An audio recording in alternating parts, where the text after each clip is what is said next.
Hi there and welcome back to the channel. I hope that everyone has had a good Christmas or holidays with their loved ones. During my trip in October up to Norfolk, we stayed in a little seaside town called Gorleston-On-Sea, which is going to be the topic of my video today. Gorleston lies south of Great Yarmouth on the opposite side of the mouth of the River Yare. Historically the town was in the county of Suffolk. In the Middle Ages it had two manor houses and a small manor called Bacon's. The medieval church of St Andrews stands in the town. By historical association gives its name to the Gorleston Psalter, a collection of the Psalms from the Bible, written in Latin and richly illustrated, which was later used in Norwich Cathedral and was eventually bequeathed from a private collection and can be seen in the British Library. In addition to beautiful illustrations around the initial letter of a psalm, it also includes a smaller cartoon-like paintings, including one showing a fox carrying away a goose in its mouth, with the goose protesting "quack" in a speech bubble. Gorleston's port became a centre of fishing for herring, along with salt pans or salt evaporation ponds used for the production of salt to preserve the fish. The place name Gorleston is first attested in the Domesday Book of 1086, where it appears as Gorlestuna. It also appears as Gorlestona in the Pipe Rolls of 1130. The first settlement may be related to the word girl, and is probably a personal name. The name could mean girl's town or settlement, or a variant. At the northern tip of the parish, an area known as Southtown or Little Yarmouth grew as a suburb to Great Yarmouth, facing it across the Yare. Southtown was brought within Great Yarmouth's borough boundaries in 1668, while remaining part of the parish of Gorleston. The rest of the parish was added to the constituency of Great Yarmouth in 1832 under the Parliamentary Boundaries Act. Great Yarmouth's municipal borough boundaries were adjusted to match the constituency from the 1st of January 1836 under the Municipal Corporations Act. Since then, Gorleston has been administered as part of Great Yarmouth. The borough of Great Yarmouth straddled Norfolk and Suffolk between 1668 and 1891. With the original town north of the Yare being in Norfolk and Gorleston south of the Yare being in Suffolk. The borough was placed entirely in Norfolk in 1891, although as a county borough, Great Yarmouth provided its own county level services independent from Norfolk County Council. Gorleston continued to form a civil parish within the borough of Great Yarmouth until 1974, although as an urban parish it had no separate parish council. In 1951, the parish had a population of 24,984, but finally on the 1st of April 1974, they abolished the civil parish. In Edwardian times, the fishing industry rapidly declined and the town's role changed to that of a seaside resort. Its chief attraction is its sandy Edwardian beach. It has a traditional seaside garden and model boat pond. It also has a theatre opposite the pier called the Pavilion, an imposing Italian-style building which began staging band concerts in 1920. Gorleston Barracks were established in 1853. There was also to be 3 railway stations in the town on the Yarmouth-Lowestoft line. The stations on the line were Gorleston-On-Sea, Gorleston North and Gorleston Links, which were all closed between 1942 and 1970. The closest railway stations are now Lowestoft and Great Yarmouth.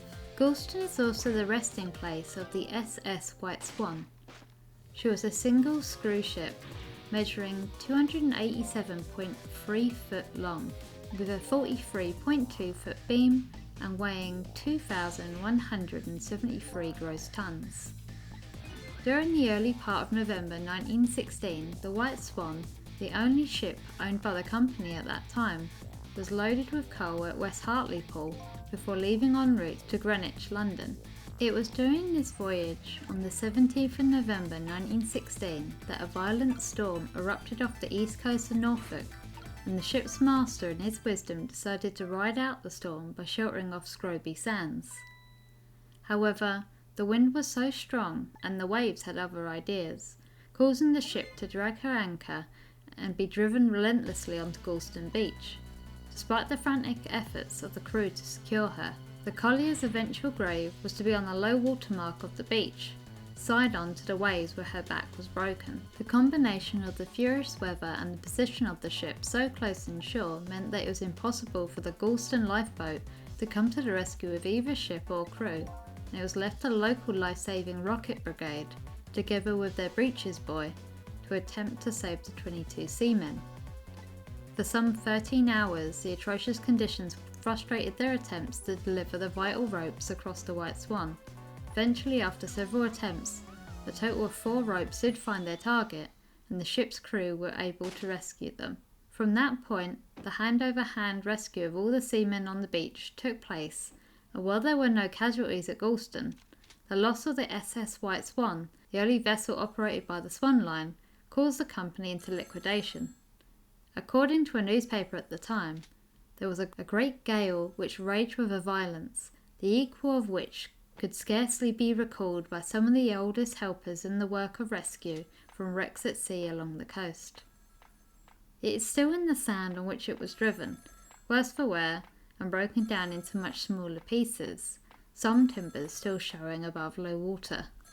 And finally, a little bit of the supernatural, since I really like researching these bits for places, and Gorleston is home to what is known as the Lily Pit. The pit lies west of what used to be Ottie's farm, but what is now a modern housing estate.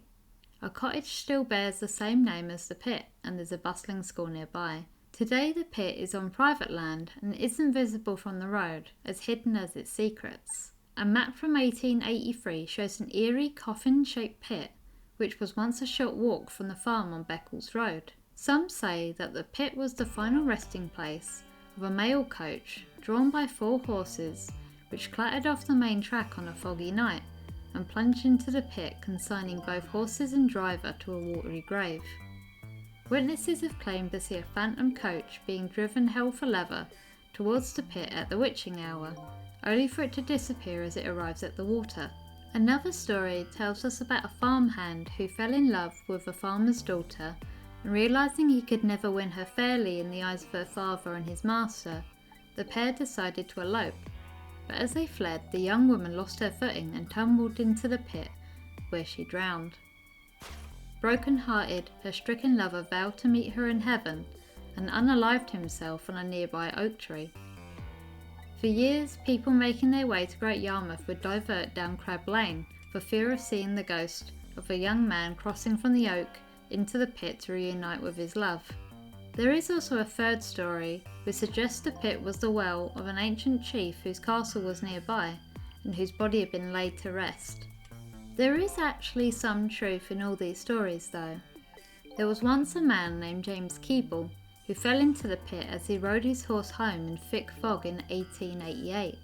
His horse returned home to Felton, but its rider was never seen again, and the story passed down through the generations of a family who lived nearby for more than 100 years, tell of carts travelling so fast their wheels would overheat. It became a common practice for drivers to back their carts to the edge of the pit in order to cool down the wheels, and inevitably on one occasion the driver misjudged the depth of the water and the cart tipped into the pit, sending it to the bottom with the tethered pony unable to escape. The tale of the thwarted love is said to have been woven from the true story of a Gorleston man who could not bear the loss of his beloved daughter, and so unalived himself on the hollow oak tree by the pit. The tree, which stood by the pit until the 1930s, became a macabre memorial, avoided by those who were old enough to remember the tragedy. As for the ancient chief, in 1892 a skeleton was unearthed which had been laid to rest on flint stones, and was said to have the appearance of an early British burial. This was only a short stone throw away from the pit. The skeleton may well have guarded the ancient water supply for centuries. The edges have rounded over time. The Lily Pit is now half the size it was 200 years ago. It is no longer as deep or as dark as it once was. During the air raids in the east in the Second World War, thousands of bombs were dropped in Great Yarmouth and Gorleston, causing great amounts of damage. Rubble from the destroyed buildings were collected and tipped into the water. Yet another secret swallowed by the mysterious Lily Pit. And that brings us to the end of another video.